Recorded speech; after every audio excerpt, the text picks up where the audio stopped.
Hello friend, मेरा नाम है अब्दुल खान और इस वीडियो में आपको सैलरी का रिवीजन कराने की कोशिश करता हूँ। जिस बंदे ने सैलरी नहीं की वो भी इस वीडियो को देख सकता है। ये क्लास हिंदी मीडियम वाले स्टूडेंट या इंग्लिश मीडियम वाले स्टूडेंट, बीकॉम और सीए दोनों स्टूडेंट के लिए है।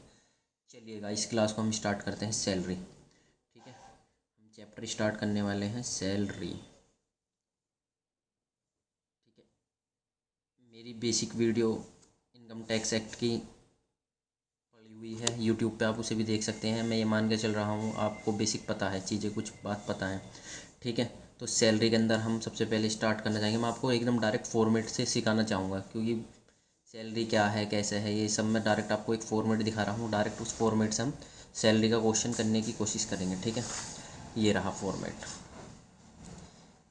सैलरी का फॉर्मेट है computation of the income under the head salary for the mister A, कुछ भी हो सकता है, बी, जो भी उस बंदा होगा, फॉर द असेसमेंट ईयर 17-18 के लिए मैं बता रहा हूँ, ठीक है। Basic salary, DA, commission, bonus, allowances, perquisites, retirement benefit, इन सब तमाम चीज़ों को जोड़ के हमारा, जैसे कि मैंने आपको बताया अभी, बेसिक सैलरी निकालने की कोशिश करेंगे। हम पहले ये सीखेंगे, फिर हम डीए सीखेंगे, डीए किस तरीके के होते हैं, फिर हम कमीशन पे जाएंगे, फिर हम बोनस की बात करेंगे, फिर अलाउंसेस की बात करेंगे, फिर परक्यूसिट की बात करेंगे, फिर रिटायरमेंट बेनिफिट की। हम इन्हें स्टेप बाय स्टेप करने की कोशिश करेंगे, ठीक है फ्रेंड। इन सबको जोड़ने के बाद हमारी ग्रोस सैलरी आ जाती है, ठीक है। ग्रोस सैलरी के बाद हमें डिडक्शन मिलती है अंडर सेक्शन 16 के अंदर। एक तो एंटरटेनमेंट डिडक्शन मिलती है, प्रोफेशनल टैक्स डिडक्शन मिलती है, ठीक है। हम इन सबको इसमें से घटा देंगे, इन दो डिडक्शन को, एक तो एंटरटेनमेंट की, एक प्रोफेशनल टैक्स की। ये भी मैं आपको बताऊंगा, ठीक है। फिर इनको ये घटाने के बाद हमारी आ जाएगी income under the head salary chargeable to tax. इस वाली इनकम पे हमें टैक्स देना होगा। अब हम एक एक चीज़ जानने की कोशिश करेंगे। सबसे पहले बेसिक सैलरी के बारे में जानेंगे, फिर डीए के बारे में जानेंगे, फिर कमीशन के बारे में जानेंगे, फिर बोनस के, फिर अलाउंसेस, परक्यूसिट, रिटायरमेंट बेनिफिट और डिडक्शन। ये सब क्या होता है मैं आपको हैंड टू हैंड जब क्वेश्चन कराता रहूँगा, जब ट्रीटमेंट बताता रहूँगा, सब समझ में आ जाएगा आपका। अभी तो खाली मैंने आपको फॉर्मेट दिखाया है सैलरी का, ठीक है। तो सैलरी स्टार्ट करने से पहले कुछ सैलरी के बारे में चैप्टर के बारे में जानने की कोशिश कर लेते हैं। इसके कुछ बेसिक चार्जिंग सेक्शन, असल में कोई भी चैप्टर जब भी स्टार्ट करते हैं तो उसके कुछ बेसिक चार्जिंग सेक्शन होते हैं, ठीक है। बेसिक चार्जिंग सेक्शन, ये बेसिक चार्जिंग सेक्शन आपको चैप्टर के बारे में बताते हैं। चैप्टर कहाँ लगता है, क्या किस जगह काम करता है, ये सब हम इसमें जानने की कोशिश करेंगे। तो मैं अब डायरेक्ट आपको उस नोट्स पर ले जाता हूँ। सैलरी स्टार्ट मतलब सैलरी चैप्टर स्टार्ट करने से पहले हमें कुछ बेसिक चार्जिंग सेक्शन पता कर लेने चाहिए। बेसिक चार्जिंग सेक्शन हर चैप्टर में होते हैं। सैलरी का बेसिक चार्जिंग सेक्शन 15 है। इसके अंदर ये हमें बताएगा कि सैलरी कब, कहाँ और कैसे लग रही है, ठीक है। तो पहले मैं आपको बता दूं, पहला पॉइंट है बेसिक चार्जिंग सेक्शन का, salary is taxable on due basis या receipt basis whichever is earlier, ठीक है। इतना पढ़ना है आपको, ठीक है। ये हिंदी वाली बात मत पढ़ना अभी, ठीक है। दूसरा पॉइंट है loan from employ is not a salary, hence advance salary is taxable, loan against salary is not taxable. ये पॉइंट क्या है मैं आपको एक एक करके ट्रीटमेंट बताऊंगा। अब तो खाली मैं आपको पढ़ा रहा हूँ, ठीक है। जैसे जैसे आएगा मैं आपको इस चीज़ को लिख लीजिएगा अपने नोट्स में, ठीक है। हैंड टू हैंड इन पॉइंटों को मैं क्लियर करके जाऊँगा अभी आपके सामने, ठीक है। एनी सैलरी या बोनस ईटीसी, वो कह रहा है या तो कोई सैलरी या बोनस या उससे अदर कुछ चीज़ और जो रिसीव बाय हो रही है पार्टनर द्वारा, फ्रॉम फ्रम फर्म से कोई पार्टनर को सैलरी मिल रही है, बोनस मिल रहा है, तो ये सैलरी के यहाँ पे टैक्सेबल नहीं होगा। मैंने जैसे आपको बताया चार्जिंग सेक्शन कुछ बात ऐसे बताएगा कि कौन सी चीज़ हमारे यहाँ पे टैक्सेबल होगी, कौन सी नहीं। कुछ चैप्टर में ये वाली कौन सी चीज़ कवर होंगी, कुछ चीज़ कवर नहीं होंगी, ठीक है। तो क्या बताया उसने कि अगर जो कोई सैलरी बोनस रिसीव कर रहा है कोई पार्टनर अपनी फर्म से, तो वो सैलरी में ट्रीट नहीं होगा, वो सैलरी के चैप्टर में आएगा ही नहीं, ठीक है दोस्तों। मैंने आपको 3 बात बताई हैं बेसिक चार्जिंग सेक्शन में, ठीक है। एक मैं इसका इंपॉर्टेंट बात बता रहा हूँ, अगर एम्प्लॉयर अपने एम्प्लॉय को कोई भी चीज़ दे, ठीक है, इसका एक बेसिक रूल है, ठीक है। एक बेसिक रूल, सैलरी चैप्टर कराने से पहले मैं आपको एक बेसिक रूल बता रहा हूँ। बेसिक रूल क्या है? बेसिक रूल ये है, ये एम्प्लॉय है, ये एम्प्लॉयर है, ठीक है। एम्प्लॉयर अपने एम्प्लॉय को कुछ भी दे, कुछ भी दे, वो टैक्सेबल होगा। पर कुछ जगह इनकी छूट मिली है अलाउंसेस पर क्यूसीट, उनमें कुछ छूट करके हम उन्हें, ठीक है, जितना टैक्सेबल होगा उतना टैक्सेबल कर देंगे, बाकी को छूट में छोड़ देंगे हम, ठीक है। चलिएगा मैं आपको दोबारा फॉर्मेट पे लेकर आता हूँ। ये हल्की सी चार्जिंग सेक्शन मैंने आपको बताया था, हालांकि चार्जिंग सेक्शन अभी मैंने खाली आपको पढ़ाया है, दिखाया नहीं क्या है क्या मैटर है। मैं जैसे जैसे पॉइंट क्वेश्चन के हिसाब से आते रहेंगे मैं वैसे वैसे आपको कराता रहूँगा। मैं चाह रहा हूँ आप क्वेश्चन एकदम प्रैक्टिकल प्रॉब्लम के साथ चीज़ों को जानने की कोशिश करें, थ्योरी को, ठीक है। तो computation of the income under the head salary mister x, ये मैंने आपको फॉर्मेट बताया था, मिस्टर एक्स कुछ भी हो सकता है, फॉर द असेसमेंट ईयर 17-18। मैं ये मान के चल रहा हूँ असेसमेंट ईयर प्रीवियस ईयर आपको पता है, नहीं पता तो मैं आपकी एक वीडियो में दिखा दूँगा आपको असेसमेंट ईयर प्रीवियस ईयर क्या होते हैं, ठीक है। ये बीकॉम सी ए सबके लिए है, ठीक है वीडियो। तो सबसे पहले मैंने आपको बताया था फॉर्मेट में आता है बेसिक सैलरी, फिर आता है डीए, फिर आता है commission, bonus, allowances, perquisite, retirement benefit, फिर इन सबको जोड़ने के बाद ग्रोस सैलरी। इनमें से हमें दो चीज़ की डिडक्शन मिल जाती है, यानी छूट मिल जाती है, हम इन्हें घटा देते हैं। एक तो घटा देते हैं एंटरटेनमेंट को, एक प्रोफेशनल टैक्स को। तो फिर हमारी आ जाती है under the head salary chargeable to tax. चलिए फ्रेंड, सबसे पहले मैंने आपको बताया था बेसिक सैलरी, तो बेसिक सैलरी का हम ट्रीटमेंट सीख लें। बेसिक सैलरी का ट्रीटमेंट ये रहा आपके सामने, ठीक है। बेसिक सैलरी का आंसर क्या है इसका, basic salary generally fully taxable है, यानी बेसिक सैलरी जो हमें मिलेगी वो फुल्ली टैक्सेबल है। फॉर एग्जाम्पल मैं आपको दिखाता हूँ, एग्जाम्पल के तौर पर mister X is working with the ABC company, his salary is 50,000 रुपये per month. Compute his income under the head salary for the previous year 16-17। ठीक है फ्रेंड, मैं करने का क्वेश्चन फॉर्मेट इसमें बहुत इंपॉर्टेंट रोल प्ले करता है। फॉर्मेट हम कैसे बनाएंगे, computation of the income under the head salary for the previous year 16-17 या असेसमेंट ईयर 17-18, ठीक है। आप ये लिख सकते हो। बेसिक सैलरी बताइए उस बंदे की, उन्होंने बताई है कि कोई बंदा है एक्स जो काम करता है ABC लिमिटेड कंपनी में, उसकी सैलरी 50,000 रुपये पर मंथ है। उसकी सैलरी में कैसे निकालेंगे, उसकी income under the head salary कैसे निकालेंगे, तो बेसिक सैलरी इंटू 50,000 इंटू 12 मतलब मंथ। उसने पूरे साल काम किया है, इसलिए हमने 12 से 12 इंटू कर दी है, पूरी की पूरी इसकी जो बेसिक सैलरी टैक्सेबल हो जाएगी 6 लाख रुपये। Income under the head salary आ गई हमारी 6 लाख रुपये। अभी हमने ट्रीटमेंट क्या सीखा, अभी हमने ट्रीटमेंट सीख लिया बेसिक सैलरी का। अब हम आते हैं इसका भी, ये मैंने हल्का सा ट्रीटमेंट बताया आपको बेसिक सैलरी का किस तरीके से होगा। आप ये क्वेश्चन ताल लीजिएगा आराम से, ठीक है। अब मैं इसका थोड़ा सा और करके दिखाता हूँ, एक एग्जाम्पल आपको।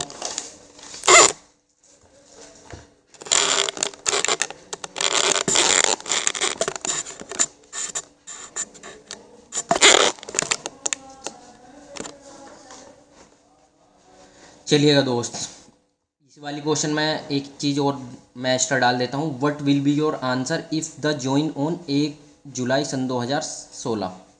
ये कह रहा है कि अगर आपकी बेसिक सैलरी क्या होगी, क्या टैक्सेबल होगा अगर जो कोई बंदा 1 जुलाई सन 2016 में आया होगा, ठीक है। तो हम क्या करेंगे, पर्टिकुलर वही income under the head salary for the assessment year 17-18 ये डाल के ऊपर ये मैं मान के चला हूँ, आपको पता है, ठीक है। हम बेसिक सैलरी क्या करेंगे, basic salary 50,000 into 9 month. 9 month इसलिए बैठा क्योंकि आप लगाओ जुलाई, अगस्त, सितंबर, अक्टूबर, नवंबर, दिसंबर, जनवरी, फरवरी, मार्च। मार्च तक हमें लेना है, 31 मार्च तक, तो 9 महीने हमारे बैठते हैं, ठीक है। हम इसे इंटू कर देंगे 50,000 को 9 महीने से और हमारी इतनी टैक्सेबल होगी। पिछले वाले क्वेश्चन में क्या था, पिछले वाले क्वेश्चन में वो उसने हमने ये मान के चला है कि पूरे साल बंदे ने काम किया है। जब पूरे साल काम किया है तो पूरे साल की हमारी क्या होगी, इनकम टैक्सेबल हो जाएगी, ठीक है। अब मैं बेसिक सैलरी का वो ट्रीटमेंट आपको बताता हूँ। हाँ हेलो दोस्तों, हमने बेसिक सैलरी के बारे में जैसे कि अभी जान चुके हैं, हम पूरी तरह ट्रीटमेंट इनका जान चुके हैं। मैंने दो क्वेश्चन आपको बेसिक सैलरी के ऊपर करा भी दिया। अब हम दूसरे फॉर्मेट, इस फॉर्मेट में डियरनेस अलाउंसेस की तरफ जाएंगे। डियरनेस अलाउंसेस किसे कहते हैं, डियर अलाउंसेस कहते हैं महंगाई भत्ता। किसे कहते हैं, महंगाई भत्ते को हम कहते हैं डियर अलाउंसेस। क्या होता है, वो जो होता है एम्प्लॉय, जो कंपनी वाला एम्प्लॉयर क्या करता है एम्प्लॉय को, यानी नौकर को मालिक बेसिक सैलरी तो देता देता है, कुछ उसे डीए अलाउंसेस और मिलता है, महंगाई भत्ता और मिलता है, ठीक है। उस महंगाई भत्ता भी हमारा एक किस तरीके से ट्रीटमेंट होगा, क्या ये टैक्सेबल होगा या नहीं, इसके ये बारे में जानने की हम कोशिश करते हैं, ठीक है। जैसे अभी हमने बेसिक सैलरी के बारे में जानने की कोशिश करी, इस तरीके से हम डीए के भी बारे में जानने की कोशिश करेंगे। फिर कमीशन, फिर बोनस, फिर अलाउंसेस, फिर परक्यूजिट, फिर रिटायरमेंट बेनिफिट, ये क्या क्या होते हैं वो मैं आपको हिंदी इंग्लिश दोनों में बताता चला जाऊँगा, ठीक है। चलिएगा, डीए, डीए जैसे कि मैंने आपको बताया था, डीए का मतलब महंगाई भत्ता, ठीक है। डीए का मतलब मैंने आपको बताया महंगाई भत्ता, डियरनेस अलाउंसेस मतलब महंगाई भत्ता। ये क्या होगा, इसका ट्रीटमेंट होगा, आंसर है फुल्ली टैक्सेबल।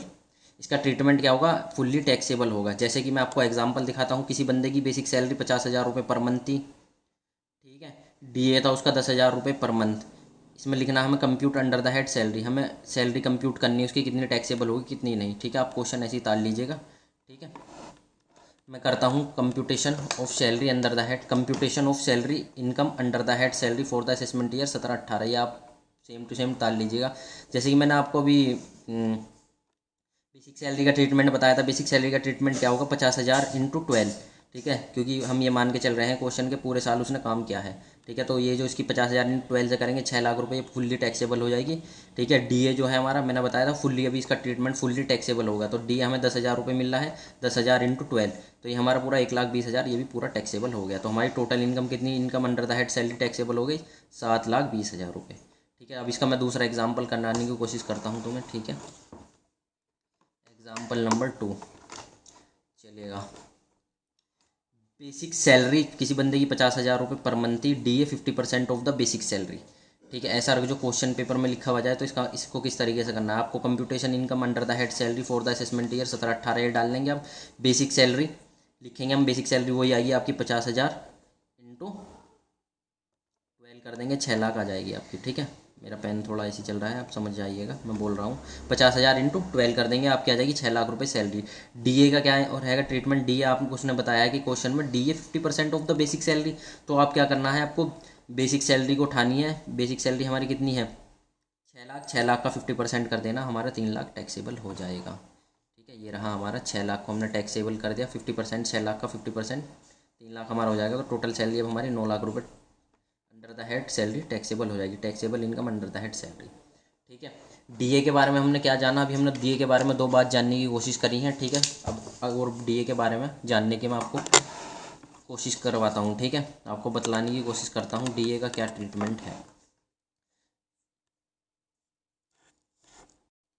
चलिए फ्रेंड, मैं आपको बतला रहा हूँ किस तरीके से डीए का भी हमने पढ़ा है। डीए में मैंने क्या अभी फुल्ली टैक्सेबल बताया आपको कि डीए जर्नली फुल्ली टैक्सेबल होगा, ठीक है। डीए का मतलब महंगाई भत्ता जो हमें मिल रहा है वो पूरा पूरा का पूरा सैलरी के अंदर फुल्ली टैक्सेबल होगा। अब डीए के बारे में हम और स्पेसिफिक केस में कुछ जानने की कोशिश करेंगे। डीए डीए क्या है, एक अलाउंसेस है, वो मैं आपको बता चुका हूँ, ठीक है। जनरल केस में फुल्ली टैक्सेबल होगा, आप ये चार्ट बना लीजिएगा। डीए के आगे कभी कभी आपको 2 चीज़ लिखी हुई मिल जाएंगी, एक तो लिखा हुआ मिल जाएगा DA forming part of retirement benefit या under the term of employment, ये वाली चीज़ लिखी हुई मिल सकती है डीए के साथ। और ये भी मिल सकता है DA not forming part of retirement benefit not under the term of employment.